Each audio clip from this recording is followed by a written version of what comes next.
Good evening and welcome to another episode of the home of TSL. I'm not Olabami Joe, but then again I'm the next best thing after sliced bread. And to my right, I have the man who loves big.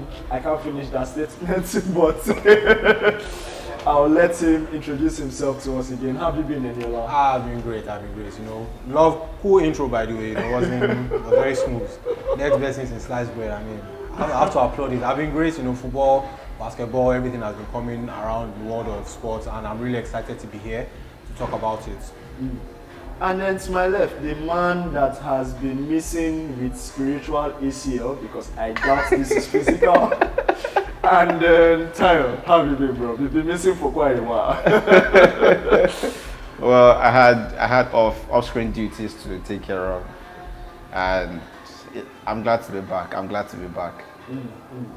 This is fantastic. So today we have a really packed show, and then we're going to see how we can do it in under 30 minutes. But let us start from the Champions League finals.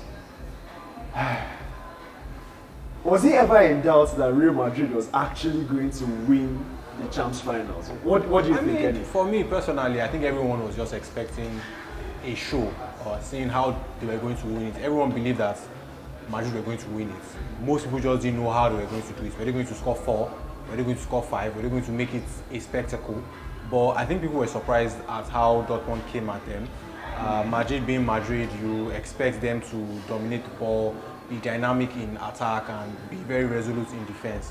But the way Dortmund attacked them with the speed on the counter and the balls from in behind, it really surprised Madrid. And they were really shaking up in the first half. But in the second half, they came out, used their legendary experience, the heritage that they have in football, and they did what needed to be done. And I put out a post on X after the game ended. I was like, in a Champions League final, you are missing chances against Madrid. That's what you get. Yep. That's what happened. That's just captures the whole match for me, because you cannot afford to be missing chances against Madrid in the Champions League final. But where do you exactly think like Dortmund actually got it wrong? Because if as he mentioned, it felt like they actually came out and then they were taking Madrid by the jugular. But what do you think actually went wrong for Dortmund? Well, Dortmund actually did to a large extent, they did what they needed to do, except take their chances. In terms of overall play, they had everything down to the T. Karim Adeyemi missing that golden chance. It's simply just unfortunate that they were steamrolled by UCL heritage eventually. I mean, the second goal, looking at the build-up into Vinny's goal, you have an experienced player. They considered recently, the team is nervy. You have an experienced player trying to calm nerves. He wants the team to keep the ball instead of trying to take unnecessary chances. In Marco Reus, he gives a defender, let's hold the ball for a bit, let's get ourselves back into the game. Unfortunately, one wayward pass, Bellingham gets the ball, next thing Vinicius has scored. So it was just pretty. To piggyback off that, I think the substitution of Royce at that point in time was the wrong one. Right. Taking off Karim at that point was the wrong person. They needed an experienced head. They needed a Royce. What he was sacrificing for Marco Reus was the person that was disturbing Carvajal. The reason why Carvajal couldn't bomb forward was because Adeyemi was spinning him back. No, I agree. He could have taken off someone else. There was a Sancho who was very dismal. Yeah, I mean, yes, Sancho should have been taken off. Against Sancho, by the way. So you know what? I back your agenda. He's a very useless person. So yeah, Sancho should have been taken off. Adeyemi should have still stayed, pinned Carvajal back. But like that was just an unfortunate phase of play, and that's really what took Dortmund out of that final. A couple of unfortunate misses, and well, Madrid simply just being Madrid. At a point, I had a joke that I think like Madrid has a blood covenant with the Champions League. I mean, they went to church to give God. maybe it's a God covenant that they know how to do the needful. They know. But before we move from this, I would like to ask another question quickly before we move from this. We were having a bit of a conversation before this on Bellingham, and he seemed to have been a bit the quarterfinals, the semi-finals, and even the finals, it seems like he's been a bit more of a, how do I put it, a passenger than actually being the driver of the team at this particular point in time. So is it like he doesn't have, and I know some people might want to stone me for saying something like this, but is it that he doesn't have a big game pedigree, or is it just, you know, an off period for him? So, first off, Madrid had big games early in the season, and Bellingham pretty much dragged Madrid to the top of the league, even while Girona was while they were in Wonderland. But it was Bellingham's job till Vinicius took over in the latter stages. Okay. And the way Bellingham has been used this season, Bellingham is one player. I mean, he's number 22 because he can play 4, 6, 10. That's his whole shtick. Or 6, 8, 10 or whatever. That's his whole shtick. And this season he has been used as a box crusher more often than not.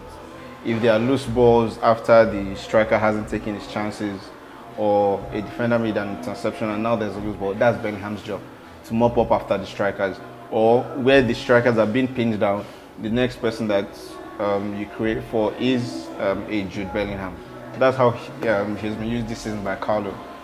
In the tougher games, where teams now begin to sit back because there's something at stake, you often find that not just Bellingham in this case, but there are other players that just simply start getting pinned. By all means, you see someone who Madrid has depended on all through the season. Most definitely, you're more likely to have a man on him now. You're more likely to have people taking note of his runs, taking note of where his position is. He's not going to ghost into the box anymore like he was able to previously. And for games that are more cagey, you won't see a Jude Bellingham. He doesn't have the nimble footwork or the incisive close control dribbling that you'd find with Musiala and Vinicius and a couple of other players. So but that's where the downside of his game, him being an Englishman, that's where it comes to show. And well, thankfully for Madrid, they had a Vinicius who is simply relentless at taking on players. And of course, Vinicius is a wide player. He'll see more joy because there's simply more space in the wider parts of the pitch. The middle of the park is choked. So I don't think Bellingham became subdued. I don't think he's in a rough patch of form. He's doing okay. I mean, in the final, yes, he didn't have the best game. He still gave Vinicius his assist. That's like, what more do you want from a 20, 21-year-old footballer? I mean, he's doing what needs to be, please. Do you subscribe to that as well? Very well said. I mean, most of the conversations I had around Bellingham before he went to Madrid, because there was a bit of a downtime where people were like, oh, what happened to Bellingham? He's not playing like we thought he would, while he was at Dortmund. This was just after the World Cup in Qatar. And I spoke to a couple of people. I said, Bellingham's best trait is arriving late into the box. Like a very well-advanced McTominay. Like a really good version. Or going back in time and looking like Lampard. Yeah, Lampard. That's his. Once you take away that space, it becomes very hard for him to operate because one, with the ball at his feet, he's not a whiz. He's not a Musiala that will carry the ball, dribble, penetrate and lay the pass and continue his run. He's more of a give me the ball at the edge of the box. Let me try and find a shot or shot interlink. Create space for myself to shoot. He's a space merchant. Is that what you're saying? No, he's a space merchant. He's just very good at what he does. And what he does, some teams can easily game plan for it. And you saw what Bayern did with Konrad Laimer and Goretzka. They game plan for that with 2 CMs in the middle, putting Kimmich on the wide to try and contain Vinicius. That didn't really work for them. Same thing Dortmund tried to do in the final, putting Julian Brandt and Emre Can. Emre Can didn't even leave the halfway line at some point in time. He was just there behind, just screening with the actual DM that was there. And Hummels and these guys were pushing up. So it was very hard for them to get in behind. So I don't really, I mean, I used to have one agenda against Bellingham, but he's a young boy. I can't be, my up can't be a 20-year-old in my life. So I just said, let me just. I do agree. Your ups can definitely not be a 20-year-old. Yeah. So moving on, guys. We have the Euros coming up. And then for this episode, we are going to be looking at 3 specific countries. So that will be England, Germany, and France. And I would love to start with England. We saw what happened no Madison, no Grealish, no Maguire. Tyler, I'm coming to you again. What do you think about Southgate's, do I call it ballsy move? Well, that was literally what I was going to say. Southgate has finally grown some balls because it's a hard decision to keep names like Watson, Maino, Cole Palmer, keep them in the squad, and you're leaving out. Should I call them veterans at this point? Veterans in Madison and Grealish as the attacking options. Well, Maguire's issue is he lost the race for finding fitness, and I'm actually intrigued to see who takes that left centre back spot. Whether it's Lewis Dunk, who has simply been abysmal in recent time, both for England and for Brighton as well. Yeah. I would love to see Jaron Braithwaite, but he seems like more of a right wing back, so it's looking like He's not taking him either. He didn't take Braithwaite either. He didn't take Braithwaite He either. didn't take him So it's looking like it's going to be a Stones and Basically Guehi pairing, and we'll see. We'll see. I'd like to see where that takes them. But with the Grealish and Madison snub, kudos. They don't deserve to be at the Euros. I mean, I don't get the outrage for those three: Madison, Grealish, and Maguire. I think Maguire kind of redeemed himself this season, played a little well, but it's not been fit. You won't be a pass blocker for someone that can actually go and have a great tournament, right? Don't do that. Same thing, and I have beef with Luke Shaw for this. I'm a Manchester United fan, but Luke Shaw has not played this season at all. Why do you want to go to Euros, then come back and shortchange yourself and the team that is actually paying your money for the season? Well, to be fair, people can say he's Shaw is more likely to win Euros than win the Premier League. Let's be real. England are not winning Euros. Luis Dunk is going to give away a back pass in the group stage. I'm very sure of it. Look at how they played against. Who was the team they just played recently? That it was against Belgium. It was abysmal in that game. It was terrible. How is he going to play when he gets up against, let's say he go up against a Portugal and Constanza is running at him, or they go up against France and you have Mbappe charging at you with all the speed and power in the world. Mbappe will be facing Walker and Stones. That's what they thought was going to happen with Walker and Stones in the World Cup. Or was it Euros? Yeah, it was at the World Cup. Where France switched it up and they put Griezmann on him. Now they're going to do the same thing again. Southgate for me, I know I can see how this is going to end for Southgate. After this tournament, when they lose probably in the round of 16 or maybe quarter-final, they will call for Southgate's head like they always do in England, and they will say, oh, we now have coaches like, what's his name? Eddie Howe. Let's get Graham Potter if he's still out of a job. Let's even try and go for Pochettino or someone out of the box like that. And I'm patiently waiting for it. He has almost wasted that entire generation of talent.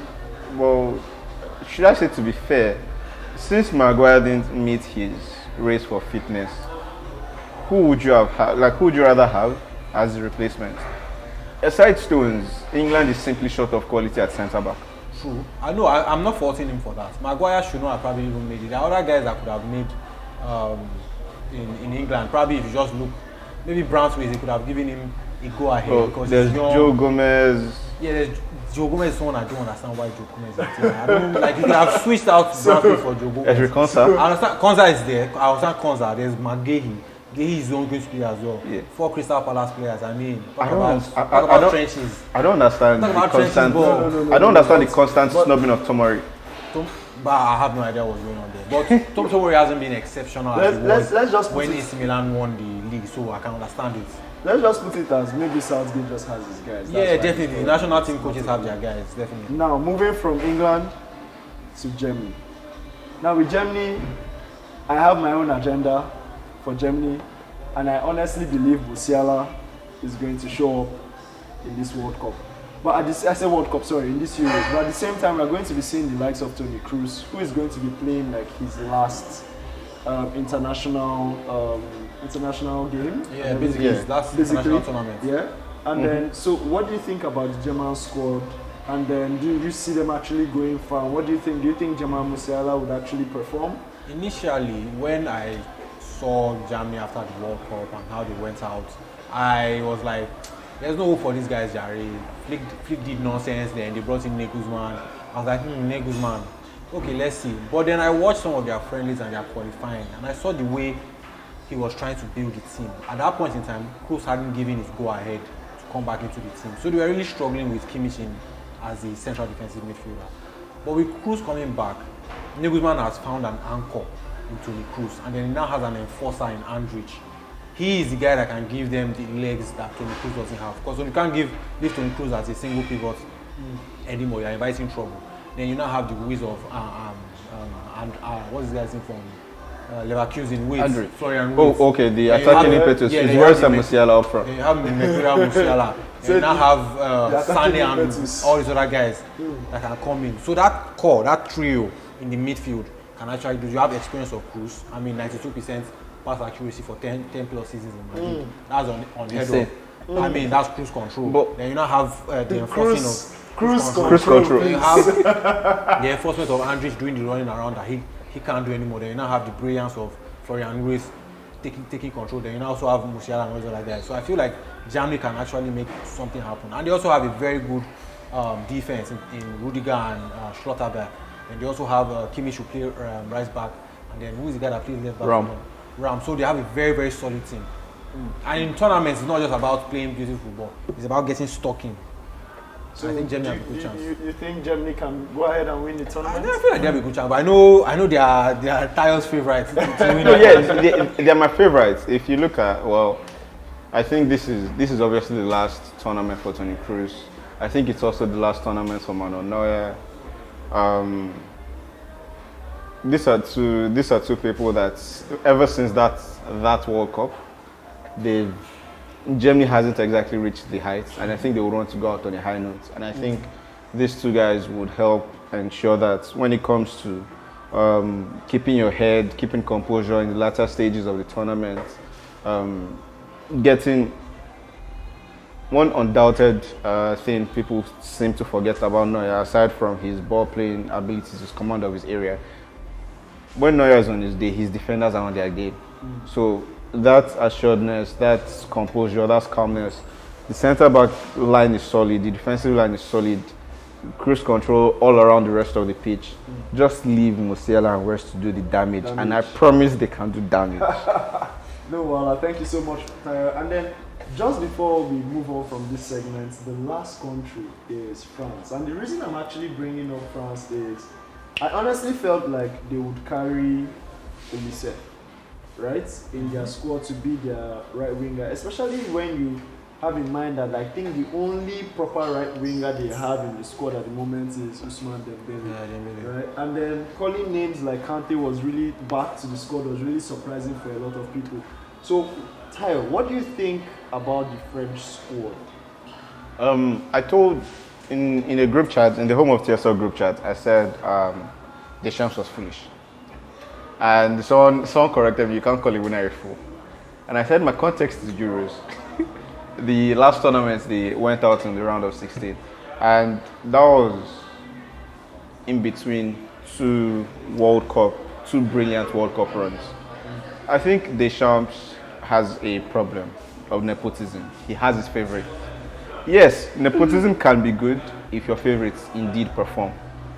But when you're calling Kante back into the squad where Tchouaméni and Camavinga should be your wonderful base, where you're depending on names like Randall Colomwani, Marcus Thuram, Bakola as your wide options, when you actually have a proper right winger, Michael Olise, who you just simply ignore. I think you're trying to set yourself up to fail. You also have the best centre-back of French heritage in Saliba, and from looks of all things, you don't seem to want to start him. You're playing Konate and the mechanic who has been benched by Eric Dyer at club level. Mechanic. Oh, come on! I think he's setting himself up to fail. I think his backline at Euros will be Koundé, Konate, Upamecano, and Theo Hernandez. Now, my problem with that backline is Klaus has had a wonderful season. He should be getting looks in ahead of Koundé. I'm not saying he should definitely start, but that should be a serious consideration. It doesn't look like it. Saliba should definitely be starting as your right centre-back. Konate should be a left centre-back. And also, simply because of how the person I'm going to call, he has not lost a home game since he joined this club, I think 3 years ago. Wow. For Mendy. But we're still talking about Theo Hernandez. For what reason, please? So I feel like the reason why he won't call Mendy. No, Mendy is in the squad, but he's not going to get He's not minutes. going to start him because I feel like Theo gives them something more attacking wise. Mendy is like You don't need anything attacking wise when Mbappe is your left winger. That's the thing. So Mendy. So in games where I feel like the opposite end have blistering pace, they might bring in Mendy because I call Mendy the upright Wan-Bissaka.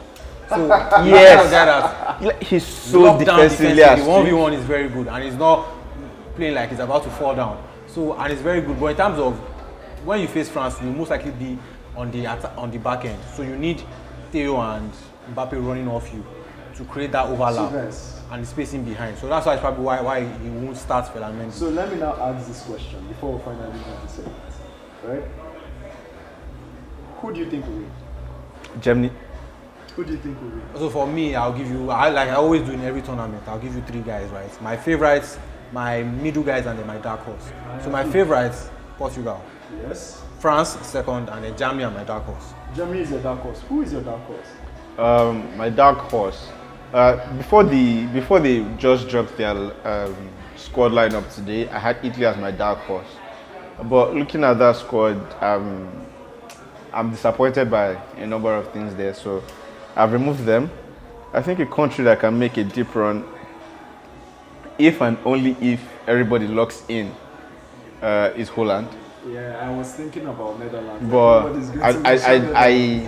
I also doubt the coaching pedigree in terms of by the time we get to the knockout rounds. But I think by virtue of the players they have, they can take the game by the scruff of the neck and make things happen. Okay. My middle choice is England, by the way. Intriguing. Thank you guys, and don't go anywhere. We are going on a commercial break, and after that, we will be back.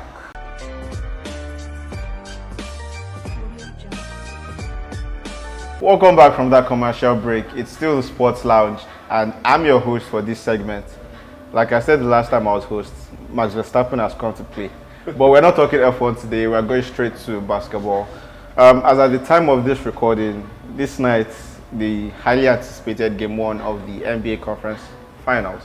And it's Mavericks at the Celtics. Guys, did you see this fixture coming to play at the start of so the slight correction, is the NBA Finals. NBA Finals. My bad. So for me personally, I know if we rewind 2-3 episodes back, I famously said that the Mavericks won't make it this far.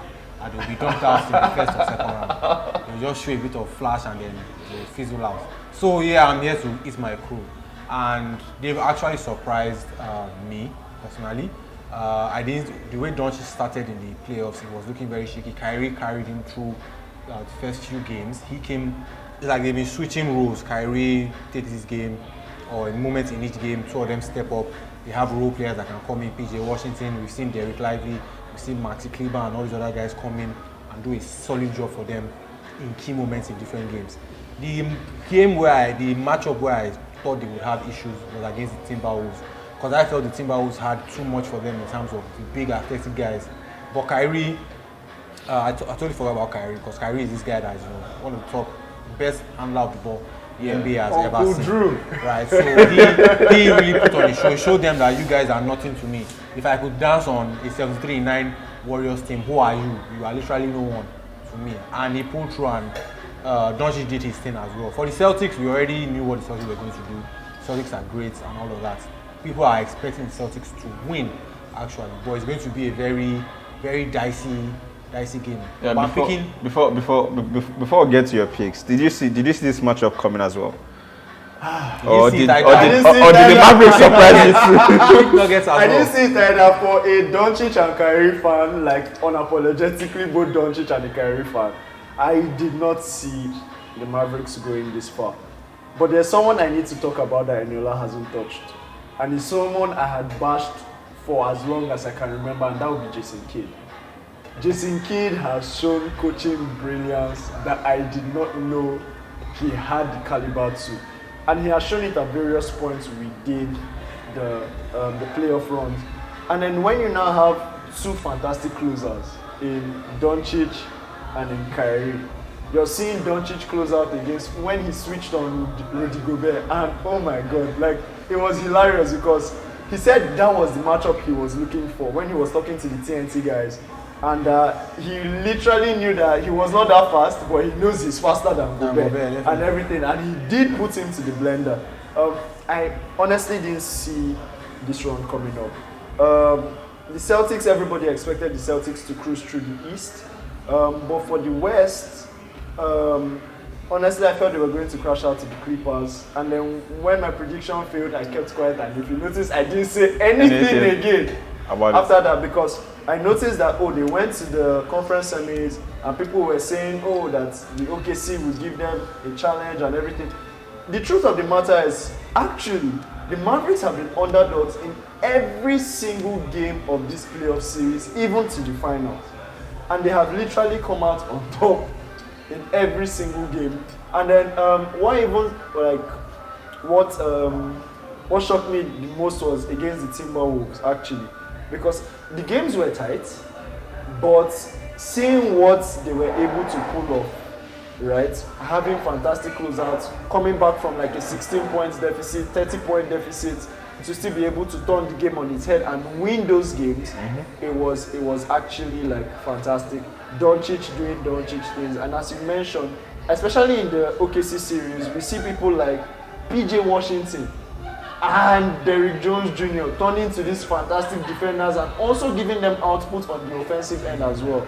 And PJ actually carried them at some point in that OKC series 1 and 2, to give them several wins when it felt like both Kyrie and Doncic were a bit off it and all. But kudos to the Mavericks for getting themselves this far, actually. Yeah, okay. Definitely. The key, just before you go, the key to winning this for the Mavericks would be hoping or chasing the Celtics off the 3-point line. They are going to need to do a lot of running. Because the Celtics are going to shoot at least 30 threes per game. If you can get them to miss 15 of those threes, you have a very good shot, right? But if you can't, I'm sorry for you. That's just all I have to say. And then putting in mind that Porzingis is actually just coming back from his injury, so we don't know what condition he might be in, because it's calf, and calf is necessary in defense actually, like vertical. What Porzingis will bring for them is just being able to stretch the floor even further, because they can stretch it, draw out their big man, and then kick it to the guys on the wings. Well, since like you said, Mavericks have been the underdogs all through in the matchup, who has been, you've called these two names, apart from those two names, Irving and Doncic, who has been that standout person among the Mavericks? Among the Mavericks, it would be an unsung hero, Derek Lively. Derek Lively, that's your unsung hero. And who's your unsung hero for the Mavericks so far? For the Mavericks, I would say in terms of overall output, I would say PJ Washington. PJ Washington's defense and his offense has really helped them. Usually, in years past, it would have been Dorian Finney-Smith and Tim Hardaway Jr. But PJ Washington has come in and said, you know what, I'm going to give this team the attitude they need to get. Because if without PJ Washington over Lob City, if PJ Washington hadn't been in the series against the Clippers, I don't think they would have gotten past the Clippers, because they needed that grace. They needed someone to push the Clippers the way they were pushing them, and he brought that. I don't give a damn about. I mean, standing in front of them, standing on business, standing on business is good. While getting ejected, and he told them, "No, I'm here and I'm pushing you guys out of the way." So he's been really clutch for them. Okay, so now it's time to put your money where the mouth is. It's time to actually make that pick. Celtics have, I won't say danced their way to the finals. That would be disrespectful to the other teams. Yeah, pretty much they danced. But Celtics are here with Mavericks. Who do you have your money on? Please don't let me choose. Pick don't one let me choose. team. Don't let me You have choose, to choose. please. You have to choose. Guys, don't let me choose. You have to. So, choose. my money. And tell me in how many games. My money is on the Celtics in 6, but my heart is with the Mavericks in 7. As a political answer. That's treasure. You're not. But that's because the reason why I'm saying Celtics in 6 is I just feel like Celtics have too much for the Mavs, right? I just think like the Mavs haven't dealt with a team that has both the defensive stoppers and the offensive firepower like the Celtics have. With a very fit Kristaps Porzingis, you literally have 5 shooters on the floor at one time, at all times, or at one time in some sense, right? And everything. So I just feel like the Celtics will have a bit too much for the Mavericks. But just because I have always just doubted the Mavericks a bit and they have a way of coming to prove me wrong, now that's why I'm going with the Celtics. Celtics in 6. And so I would also go with Celtics, but I'm not sure on the order. You could go 6 or 7. Pick. But I pick Celtics. Okay, in 7. Celtics in 7. Just because the Mavericks have Kyrie, I'll say Celtics. Celtics 7. There you have it. By the time you're watching this, we'll probably be anticipating game 2. But they've given you their terms. Both have picked Celtics in game 6 and game 7. How about NBA is in some more? The Mavs, what do you have for us? My heart is with the Mavericks, so game 7, but my head is with the Celtics in 6 games, guys. Well, thank you for sticking with us so far. It's still the Sports Lounge. Do well to share our video, comment, like, and subscribe to our channel. And stay tuned for the next episode as we'll be wrapping up the 23-24 season across all sports.